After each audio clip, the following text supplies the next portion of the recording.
पुन्हा एकदा आपल्याकडे येईल मंत्री शेलार हे वर्षा बंगल्यावरती दाखल झालेले आहेत। शेलार मुख्यमंत्री फडणवीस यांच्या भेटीसाठी दाखल झाल्याचं यावेळेचं वृत्त आपण पाहतोय।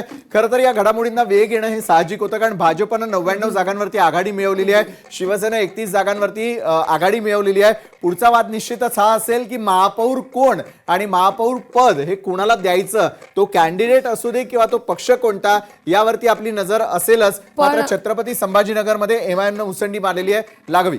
अगदी, आणि ही जी मुसंडी आहे ती मात्र दुर्लक्षित करून चालणार नाही, कारण छत्रपती संभाजीनगरमध्ये भाजपमध्ये प्रचंड नाराजी होती। तिकीट वाटपापासून अनेक बंडखोरांनी त्या ठिकाणी शड्डू ठोकलेला होता, या सगळ्याविषयी नाराजी व्यक्त केलेली होती आणि याचाच फटका हा भाजपला बसतोय का हे पाहणं महत्त्वाचं आहे।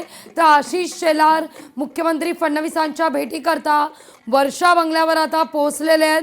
दोघांमध्ये चर्चा झाल्यानंतर आता मात्र या सगळ्याविषयी तर एमआयएमचा जल्लोष आपण या क्षणी पाहतोय।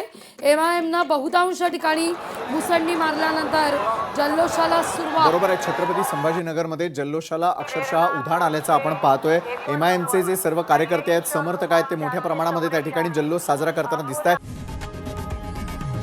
लोकशाही मराठी ऐका, पहा, जागरूक रहा।